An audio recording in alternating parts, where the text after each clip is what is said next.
Hey guys, what's up? I'm Sajan Editz and welcome back to my channel. I hope हजुरहरु सबैजना सन्चै हुनुहुन्छ। र guys आजको हाम्रो फोटो एडिटिङ रहेको छ एउटा सोशल मेसेज फोटो एडिटिङ जहाँ चाहिँ हाम्रो कन्सेप्ट रहेको छ स्टप रेप भनेर।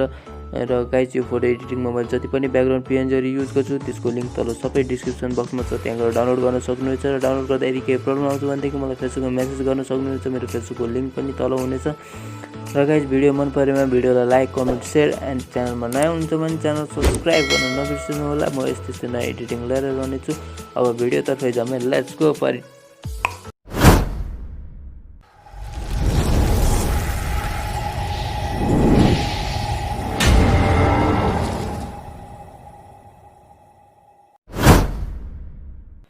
सो गाइस सबैभन्दा पहिला हजुरहरूले PicsArt एप्लिकेसन ओपन गर्नुपर्ने हुन्छ र ओपन गरिसकेपछि सिम्पली यो ब्याकग्राउन्डलाई लिनु होला र यो ब्याकग्राउन्डको लिंक तल डिस्क्रिप्सन बक्समा छ।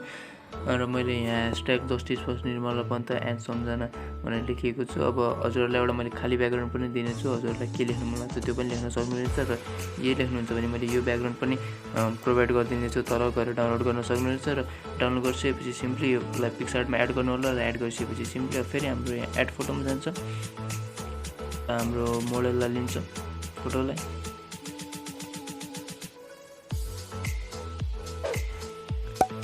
र हामी यहाँबाट डन गरिदिन्छौँ।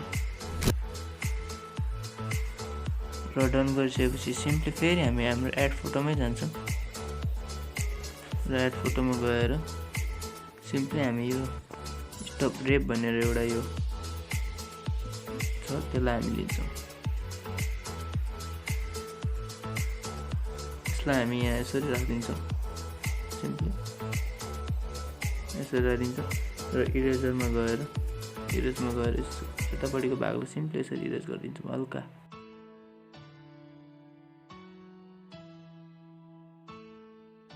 र हामी यहाँबाट डन गरिदिन्छौँ। र डन गरिसकेपछि फेरि हामी हाम्रो एड फोटोमै जान्छौँ र एउटा यो इनको पिएनजी छ हातमा लागेको, यसलाई हामी लिन्छौँ यसरी। यसमा यो सबैको हातमा नमिल्ने भएकोले यसलाई यसरी हाम्रो भागमा लिएर हामी एड गर्न सक्छौँ। जस्तै फर्स्टमा यो फिङ्गरमा मात्र लिन्छौँ र इरेजरमा गएर पुरै इरेज गरिदिन्छौँ। र यसरी हामी फिङ्गरमा मात्र लिन सक्छौँ, फिङ्गरमा मात्र लिन्छौँ र हामी एउटा डन गरिदिन्छौँ। डन गरिसकेपछि फेरि एड फोटोमा जान्छौँ, त्यसैलाई फेरि एकचोटि लिन्छौँ र अब यसलाई यसरी हामी यहाँ मिलाएर राखिन्छौँ। अब तलपट्टि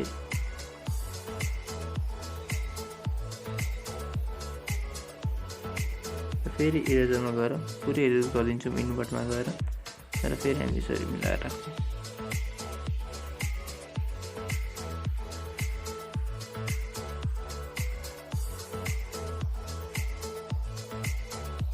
र हामी यहाँबाट डन गरिदिन्छौँ। डन गरिसकेपछि सिम्पली हामी हाम्रो एड फोटोमा जान्छौँ र यो ब्लडको पिएनजी लिन्छौँ र यसलाई हामी ब्लेन्ड मोडमा गएर मल्टिप्लाई गरिदिन्छौँ। र मल्टिप्लाई गरिदिसकेपछि सिम्पली यसलाई यसरी यहाँबाट ब्लड आएको बनाउँछौँ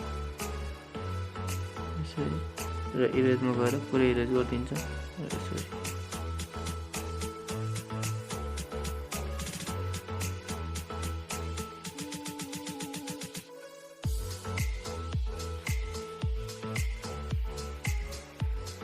डन गरिदिन्छ।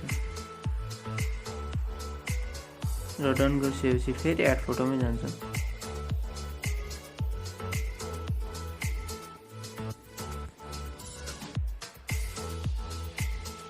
र ब्लडलाई यसरी हामी मिलाएर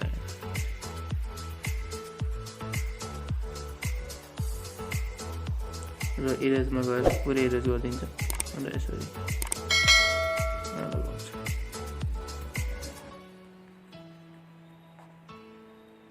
यसरी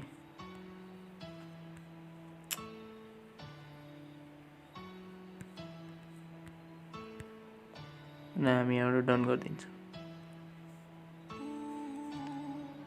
र डन गरिसकेपछि फेरि सिम्पली हामी एड फोटोमै जान्छौँ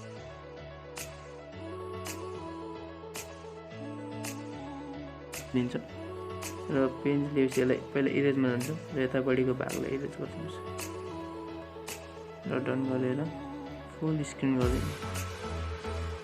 फुल स्क्रिनमा गरेर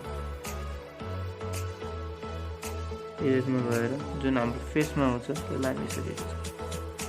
जुन फेसमा आउँछ हार्डनेस माइनस गरेर इरेज गरिदिन्छ र हामी अब डन गरिदिन्छौँ र हामी फेरि एउटा स्मोकको पिएनजी लगाउँछौँ।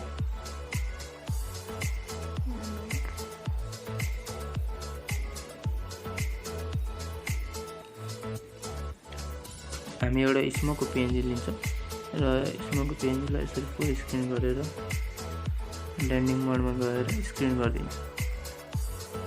यसले हल्का रियलिस्टिक लुक बनाउँछ फोटोलाई। हामी यहाँबाट डन गरिदिन्छ। सो गाइज हाम्रो कन्सेप्ट रेडी भइसकेको छ है र अब हामी सिम्पली यसलाई ड्र टुलमा गएर सेभ गरिदिन्छौँ र लाइट रुममा गएर यसको कलर ग्रेडिङ गर्छौँ र 3 डटमा गएर सेभ गरिदिन्छौँ र लाइट रुममा गएर अब यसको कलर ग्रेडिङ। सो गाइज हाम्रो यहाँ लाइट रुम ओपन भइसकेको छ। अब सिम्पली हाम्रो यहाँ एड फोटोमा गएर जुन पिक्सआर्टमा एडिट गरेको फोटो हो त्यसलाई हामी एड गर्छौँ। फोटो एड भइसकेको छ। सिम्पली हामी फोटोलाई लिन्छौँ र फर्स्ट हामी यहाँ लाइटमा जान्छौँ र यसको कन्ट्रास्ट बढाउँछौँ। हाइलाइट हल्का माइनस गर्छौँ, स्याडो हल्का बढाउँछौँ, व्हाइटलाई माइनसमै राख्छौँ र यसको लाइट पनि अलि धेरै भएकोले हामी यसलाई हल्का माइनस गर्छौँ। 17 जति गर्छौँ र ब्ल्याकलाई नै हल्का माइनस साइडै राख्छौँ र हामी तल कलर्समा जान्छौँ र मिक्समा गएर सेकेन्ड कलर चुज गरेर यसको ह्यूलाई हल्का बढाउँछौँ र स्याचुरेसन हल्का माइनस, लुमिनेन्स बढाउँछौँ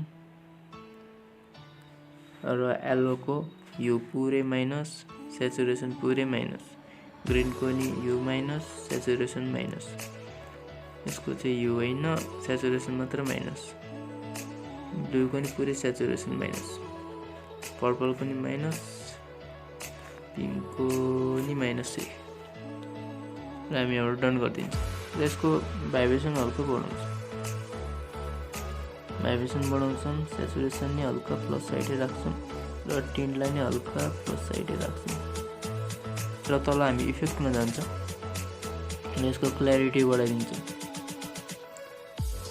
र भिग्नेरलाई हल्का माइनसको साइड राख्छौँ। हाम्रो पिक्चर अहिले नै यस्तो झकास देखिसकेको छ है बिफोर आफ्टर। अब यसलाई हामी हल्का टोन दिन्छौँ, एउटा टोन दिन्छौँ जसको लागि चाहिँ हामी यहाँ इफेक्टमा आएर माथि हाम्रो यहाँ स्प्लिट टोन भन्ने हुन्छ, स्प्लिट टोनमा जान्छौँ र यसलाई हल्का हामी यतापट्टि ब्लू ग्रिन साइडमा लिएर आएर हल्का यसलाई हामी यसरी हल्का मात्र माथि गरिदिन्छौँ र यसलाई पनि हल्का ब्लू साइड लिएर आएर धेरै होइन हल्का मात्र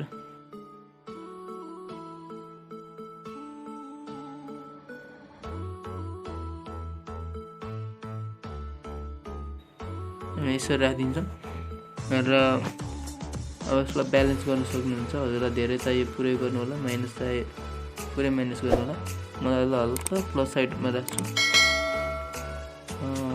30 जति राख्छु म